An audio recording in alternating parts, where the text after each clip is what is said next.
Good morning, Tartarian Hunters Australia.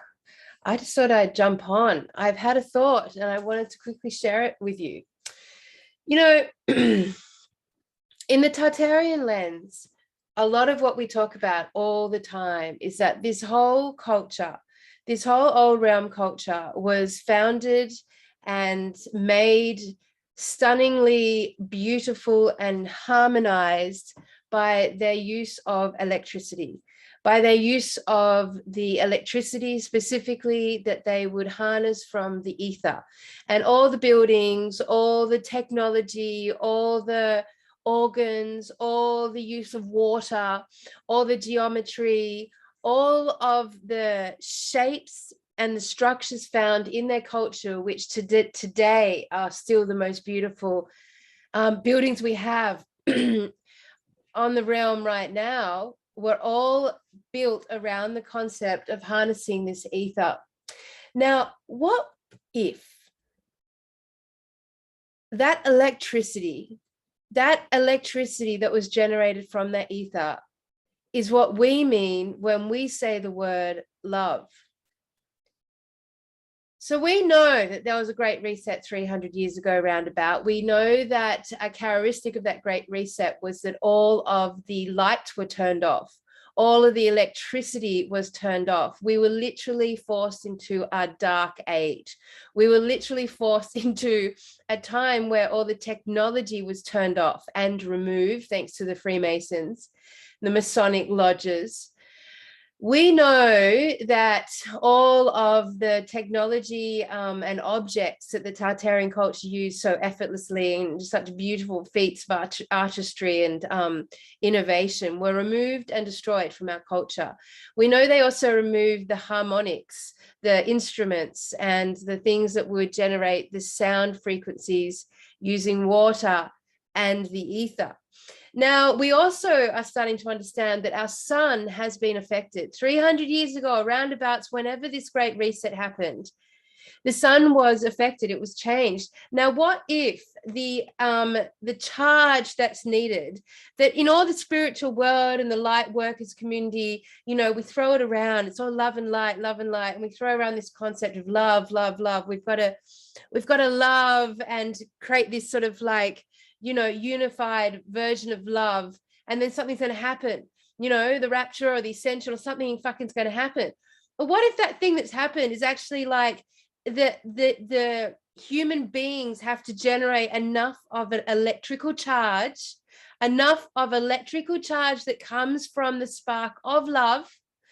And it's quite literal and physical. I'm not being metaphoric and ethereal, but literally we have to generate a spark. That spark is what sort of like the activation of Uluru keeps trying to refer to. And then we literally need millions of us focused on it, because we are essentially conductors or batteries, which we know they use our batteries. We know they use it with the loose, right? So on the flip side of that, we must say that we're very massive generating batteries. We're polarized. We're mostly water. We're conductors.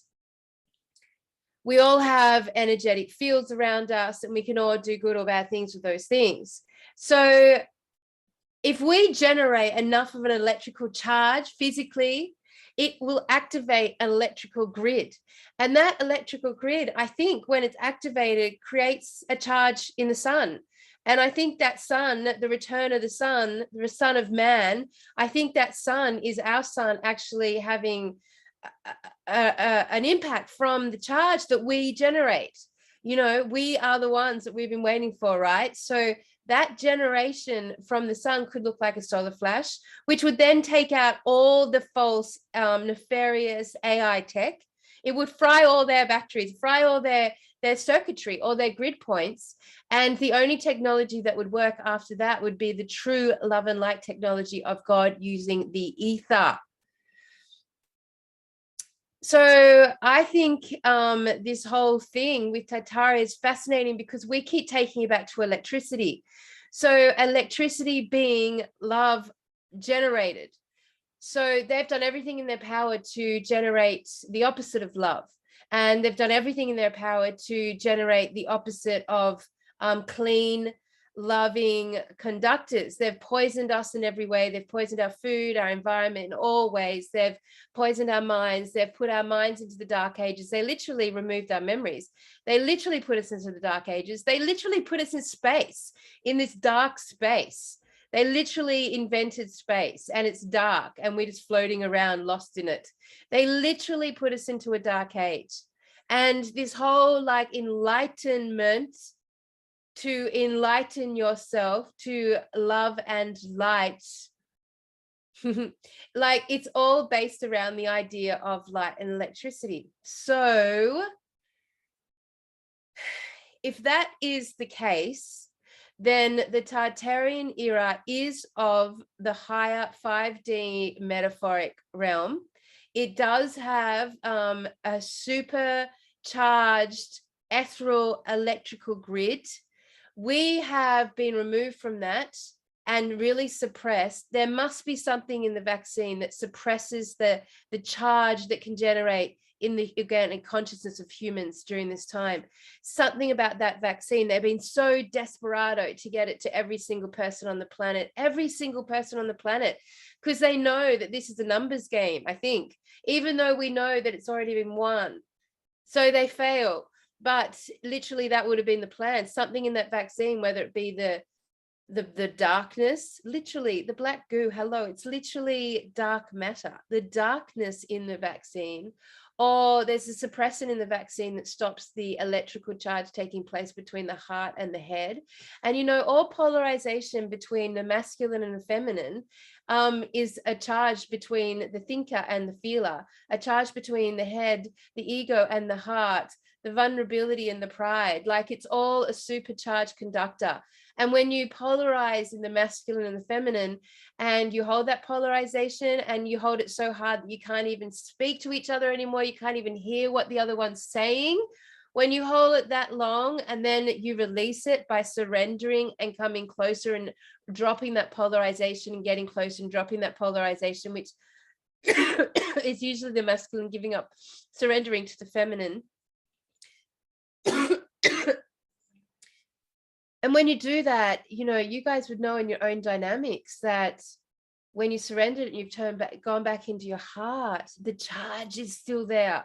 The electricity is still there, right? You want to have sex, you're turned on, you're literally turned on.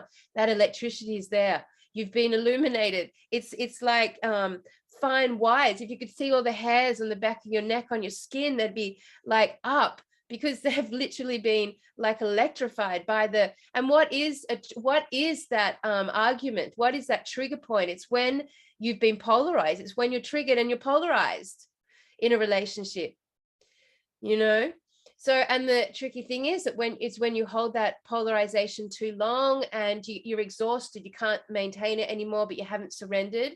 And so then the charge goes limp like a flat battery.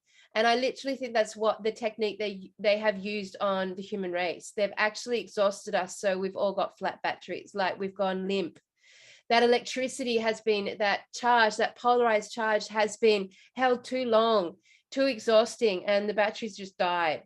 And I think that was the game plan. So you add the vaccine full of dark matter, black matter, and B, you exhaust everyone's polarization too much, too hard, and it goes limp and you can't get a charge out of it. Because for you guys today, like, can you sit there and say that you can really, really, really feel love? Can you really, really, really feel it? We've been very like diluted. We've been very exhausted and diluted, and our notion of love and relationships has been very toxic, and there's been lots of toxicities. We're literally full of toxicities. We're surrounded by them.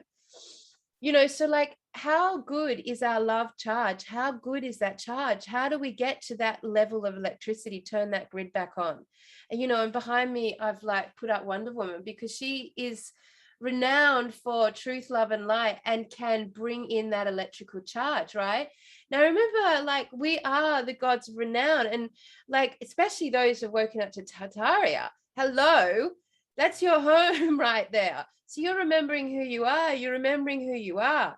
And that whole culture was based on the ether, on electricity, which means electricity lives in us, which means that is one of our superpowers. And when any human being walks around knowing that their superpower is electricity, it can bend it and use it at its will, hello, how much of a powerful weapon are we? So I just wanted to share that concept. Like, I know we talk about love, light, and I know we talk, and it's a solstice today, and I know there'll be millions of people meditating today on the solstice. Although I had a quick conversation with JC, and we may be looking at the wrong calendar, and the real solstice date may be the 5th, the 4th, the 5th Jan. But anyway, like, today's a solstice. Millions of people are going to be focusing their energy. A lot of that's going to go to Uluru and activate the heart chakra of the earth. Last year, all the attention was on it, but I think this is the year. And I'm not even sure if today is that day or if it's a few days forward on the right calendar. But the point is, we're all doing that. We're all attempting to activate something. So we hear about this: activate the codes, activate your ascension, activate your mission, activate your memories. Like, all of that comes down to electricity. How much electricity can you put into? Can you supercharge yourself? How much electricity? Breatharians must have got to a point of supercharging their heart chakra to the point where they can feed off the electricity, the ether. And isn't it interesting that we also know in the Tartarian buildings and cultures, what else do we learn? They didn't have kitchens or bathrooms in these buildings. They didn't build them in because I don't think they ate food. They were nourished by the ether, by electricity, because they themselves are electricity. You see, it's like a whole other ball game. Like, we've literally been like, we've literally been kept in the dark about our electrical nature. So Tesla's like nothing compared to Tartaria, because the entire culture, everywhere we come from, it was all and only about electricity. So wow, these dark nefarious forces, they don't have that electricity running through them. They have to build technology. So they use us to build their technology, and it's all low frequency. We know that, right? We live in a frequency-based universe, and this is all low frequency tech. It harms us, it poisons us, it corrupts us every step of the way. It doesn't heal and nourish and nurture us. It's the wrong Hertzian, it's the wrong frequency band. So, we struggle around this conversation about why didn't our Indigenous see all these buildings? Well, maybe it's a matter of frequency and what you can see with frequency. Maybe that is the difference. They actually they were organic earth consciousness. Maybe the Tartarian frequency was not on the same frequency of the earth. We see that, metaphor, which is a very inaccurate story, but I guess it's a metaphor about Columbus arriving in the shaman not being able to see the boat. He could just see the ripples on the water changing. So he stared at the ripples in the water for a week or so until eventually he could make out this boat, because he'd never seen one, hadn't comprehended one before. So same thing with the buildings, perhaps, with our Indigenous here in Australia, because there's 3 timelines going on simultaneously in Australia. One is the timeline of white man history, which we know is absolute bollocks, but that Captain Cook arrived with an army of soldiers and they went to war with our Indigenous. That's bits true. That's that history. Then the other history is that our Indigenous, our original Earth Indigenous, have been here for, thousands and thousands and thousands of years. And they are the original law keepers of the land because they are the oldest Indigenous Earth consciousness. That's another story of our history. And then there's us. There's the Tartarians that can now walk around and see all of our structures and are asking all these questions. How did our structures? They're giants. Who are we? We can see it all now. And actually, there's a Tartarian history here in Australia simultaneously as well. So we've got 3 points of view on Australia's history, 3 timelines, 3D Earth. And now we are moving into our 5th, or moving out, or moving, fuck knows. Anyway, I just wanted to share that I actually think this notion of electricity and love is an actual conductor in us that we have to reach and supercharge the grid. And I think the monoliths that all arrived last year, that was covered in disclosure a bit, but literally it's 1,800 of them. There's 1,800 monoliths scattered all around the world. These little metal rectangles just appeared out of nowhere. Something about them is to facilitate the charge that we get to. We activate this charge, this electrical charge, and it affects the sun, and the sun does something, and it fries the grid of the false technology and probably ends this dark war altogether. And the fact that our sun moved and now makes no sense and doesn't move in alignment with any sense of a clock, when we know our realm's a beautiful, perfect clock, and yet our sun doesn't, does some other unusual things. It's like that sun moved. I remember Ramtha talked of a story where there was two suns. That sun has been affected, and it is synonymous with the Great Reset somehow. I don't know yet, but yeah, I just wanted to share this notion of electricity and love is actually like one and the same. And as the Tartarian hunters, we have to facilitate the idea that we need to be turning on that electrical grid, and it has to be done with inside of us. So I guess water, fasting, elixirs and salts and things that facilitate electrical charges are sort of something we should start talking about. Anyway, happy fucking solstice. Go forward and activate the grid, my team.